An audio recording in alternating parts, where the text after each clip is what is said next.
Welcome to Doc Talk, a weekly podcast featuring Monument Health physicians addressing medical topics. Tune into your health with Monument Health. Hello again, everybody, and welcome to another edition of Doc Talk with Monument Health.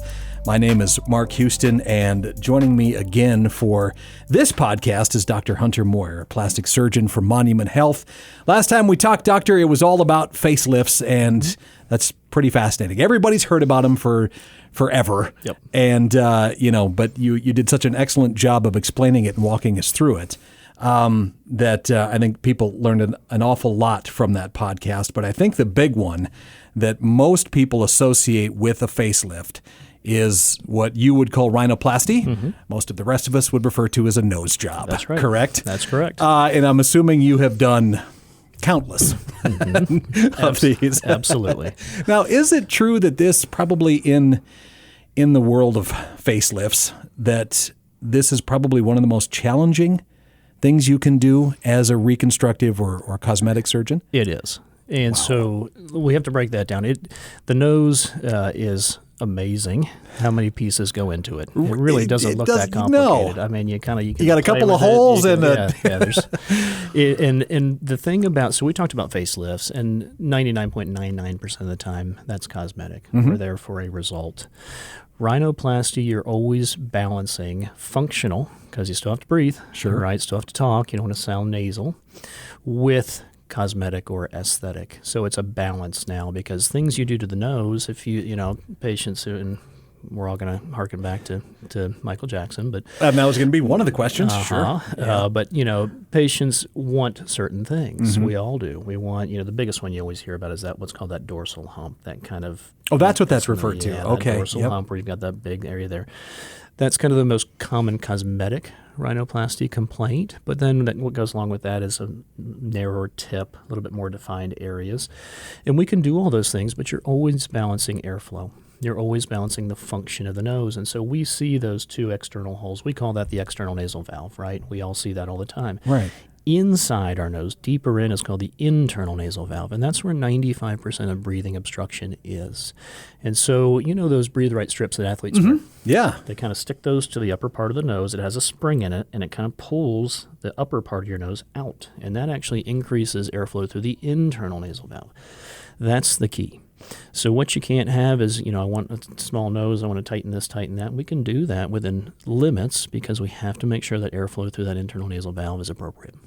Now that's, I never thought, I use those strips almost nightly. I do have an issue where sometimes that gets, and that can nose jobs, I mean, they can kind of fix that too? They can. The other thing to do is kind of put your fingers on your cheeks and kind of pull out laterally. Yeah. That's much better. It feels so much better when you do that. But, no, that's great. But that's kind of the idea. And so what we go back to is even cosmetic rhinoplasty. You're just coming in, you have no breathing issues, and you want things fixed. We can do that. We just don't want to cause breathing issues. So very complicated. And then when you think about it, we actually divide that nose that you look at, doesn't look that complicated, into 9 subunits. Every subunit has to be treated appropriately. Every tip portion has to be treated appropriately. And every move you do with cartilage, which obviously this is all cartilage, a little bit of bone, a little bit of cartilage, every move has a counter, has a counter move to it or a counter reaction to it. So, I often, when patients come to me and we talk about rhinoplasty, we start, and I kind of describe the nose as if you're building a house. When you build a house, you start with a foundation. The foundation is going to be those nasal bones that you can kind of push on up top near your eyes. Kind of right between your eyes there. Yep. Okay. And then a very deep, what we call the nasal or maxillary spine deep inside. That's the foundation of the house. And then when you build a house, you're going to frame it, right? And so the frame is going to be your cartilage. And if you build a house and the foundation's off, number one, the cartilage is going to be off, or, the frame of your house is going to be off and it's going to lean. And then with the cartilage itself, it has to be appropriate. It has to have structure and function to it and strength. And then, of course, in the house, you put a roof on the top. And so that's the least important, honestly, is the skin on top. It's the framework and the foundation it sits on. So we will be doing bony work where we set the foundation straight, and that's going to affect the cartilage, and then we'll do cartilage work at the same time. So every move you make affects the other portions. So who's a good candidate for this? Is it? Do you do mostly for cosmetic? nose surgeries? I would honestly say I probably do about 50-50. Wow, really? I really do. So we'll have two different patient sets come in. Cosmetic alone, and the two biggest things we see for cosmetic, well, three biggest things we see is that dorsal hump we talked about, that fullness in the upper part. Is there a genetic component to that? There is an ethnicity to rhinoplasty, more so than any other area. That's Eyes too, but there's a very ethnic rhinoplasty look, and you need to, within reason and patient request, stay within that ethnicity look. Got it. Yep. Okay. So that dorsal hump that we talked about is one. Two is what's called a boxy tip, a very bulbous, sometimes called bulbous tip. And then the third one that most cosmetic patients come in is called a hanging columella, where the kind of nose kind of folds over or hangs over. Sure. Or sometimes called a polybeak deformity. Terrible name, but true. It is. Right? But what we have seen, in measurements of patients as they age, this tip will start to fall, and so you get an overhang. So a lot of that polybeak hanging columella will be in some of the older patients, whereas the dorsal hump and boxy tip is our younger patients. So does your nose continue to grow as you get older then? Slightly. Okay. Yeah, just like your ears do. Sure. Slightly. Yeah, Okay. Slightly. More so, you get a little more hanging of the tissue, just like you get in the face. I see. So that's one patient population with different desires and expectations. And most of the time, believe it or not, we're making the nose smaller. Whether it's that bulbous tip, it's narrowing the upper part, or getting rid of that polybeak. When we talk about functional patients, breathing issues, severe snoring, you've heard septal deviation. That's the internal, central kind of wall that comes up as turned, or snoring at night. All these things, and snoring at night is not just a rhinoplasty issue; it can be.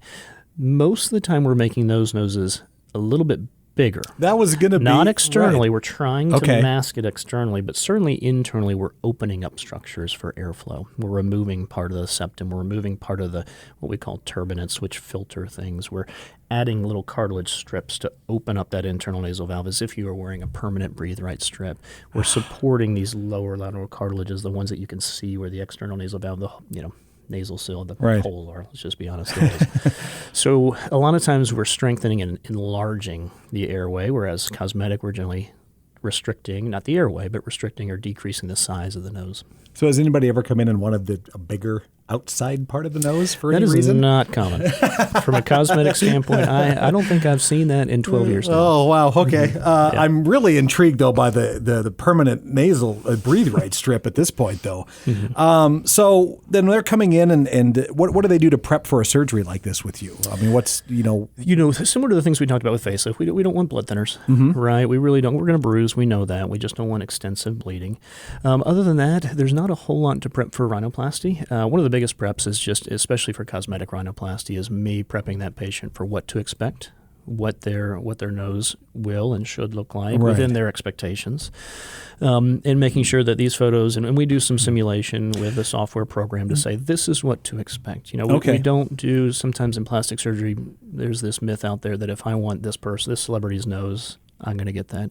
We don't do that. We give them the nose that fits their face that they were born with, but looks more appropriate to them. So the biggest prep for the surgery is not necessarily what they can do. It's making sure that I prepare them for what to expect and what the results will be. So after that's all done, then is recovery, is it quicker or slower than like some of the facelift stuff we talked about in the last episode? Or? I'd say it's probably it's quicker, equal to. It's quicker in one sense and longer in the other. And by that I mean it's quicker in when you wake up from surgery, whether it's cosmetic or functional, most of the time you're going to have that splint that everyone knows on the outside. Yep. And we all know about that one. You're also going to have two internal splints inside your nose.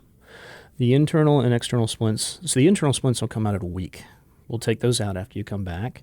And the external one will come out at 2 weeks. So very similar to the facelift talk we had. By 2 weeks, you don't really have anything external on your body that people would say you've had surgery. Now, what happens with... And this will probably be a dumb question, but it seems like when people have rhinoplasty, they also get absolutely the black eyes.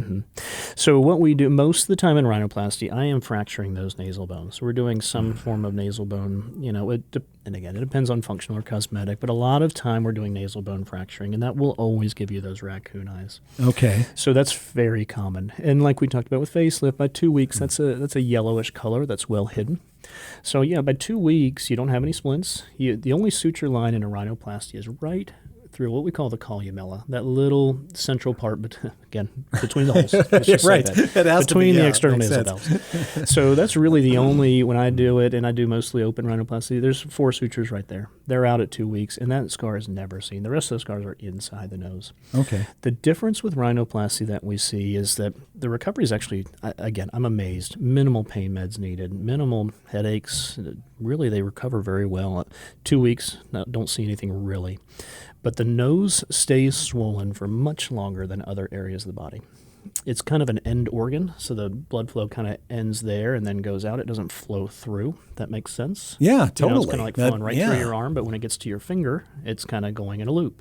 So when you bang that finger with a hammer, it's swollen, right? And it smarts. Rhinoplasties, the nose just stays swollen for a while. What we see is that 90% of that swelling is gone by 6 weeks, but the remaining 10% takes a year. Wow. And it's well known, and it's always that way. Now, 10% isn't a lot, but we'll see a gradual unswelling of that 10% over from 2 months to 12 months. Boy, that's just different. Yeah, no kidding. So it feels so. You would. What I'm taking from this is it hurts less to have a nose job than to get punched in the nose, probably. Absolutely. It seems that way. Yeah, exactly. We know we've been punched in the nose, and that's not fun. No, it isn't. Yeah. That's why you end up getting you're rhinoplasty. punched in the nose while you're asleep, so it's a little different. Yeah. Sure. So you said we kind of talked a little bit about how long it takes to see the results. Do you have anybody ever come back after you've done it and you've done a perfect job and you're like, this is your face, it's awesome, you're beautiful now, and then they come back and like, I want a different one. I want to try it again. So that's the other thing about rhinoplasty is it's the most prominent part of your face. Mm-hmm. And it's been well known. We talked about ethnicity to rhinoplasty. Right.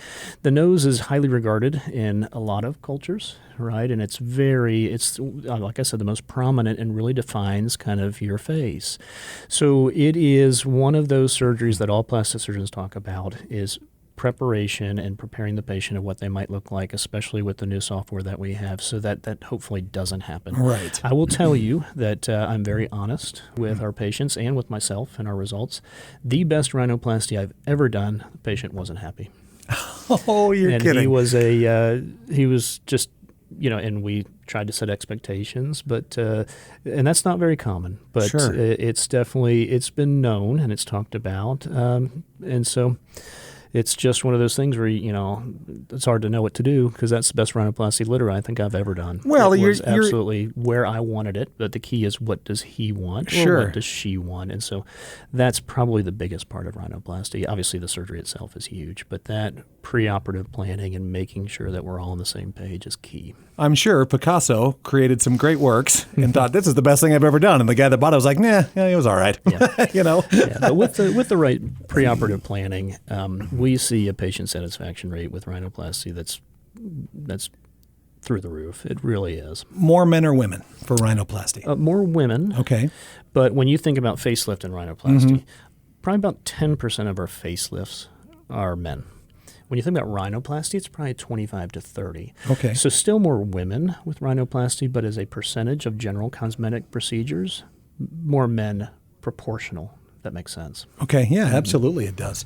Well, that's, again, this has been very, I would say eye-opening, but I should make a terrible dad joke. I won't. Nose-opening. I am just totally intrigued by the whole, because everybody thinks of it purely as cosmetic. But I don't think a lot of people do realize that, and you mentioned snoring too as one aspect of it.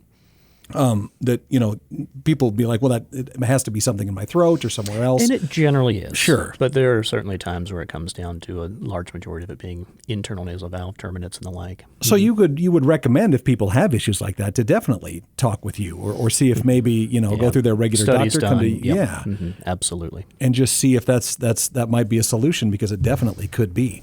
Dr. Hunter Moyer, plastic surgeon here at Monument Health, talking facelifts and rhinoplasty. And is there anything outside of above the neck? Is there any other type of, what would you call it? you wouldn't call it a facelift or do you work with, you mentioned something about a hand transplant, I believe in our last. That was back in training. Yeah. Uh-huh. So I'm a general plastic surgeon here at Monument. The things that I don't do much of anymore is dedicated hand surgery. That's generally done in big centers or, dedicated to only hand surgery. We have some excellent hand surgeons in town.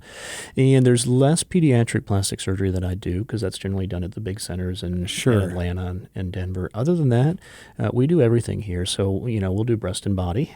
Breast can either be cosmetic breast augmentation or it can be breast cancer reconstruction. Is breast augmentation still one of the bigger cosmetic surgeries that's done? So if we think about cosmetic surgery, there we go. Yeah, facelift falls into that. Breast augmentation falls into that. I think there's probably about still roughly 300,000 breast augmentations done in the United States every year. Oh, wow. And that's one of the bigger ones. Sure. No doubt about it. Liposuction would probably be the biggest cosmetic surgery. Breast augmentation would be next. Abdominoplasties, tummy tucks, the kind of the standard name we call it. It would be next. So we do those as well. Excellent. Dr. Hunter Moyer, plastic surgeon, Monument Health, thank you again for talking with me. And hopefully, I think we talked that maybe down the road we'll have you on again dealing with, was it with the mastectomies and then the constructive or the reconstructive surgery that can happen there? Love to. We were talking about general surgeon, breast surgeon joining me. We'd love to talk about breast cancer, what to expect, and breast reconstruction options. That would be great. Again, Dr. Moyer, thank you for joining me. It's been a lot of fun having this conversation with you. Thanks, Mark. Appreciate it.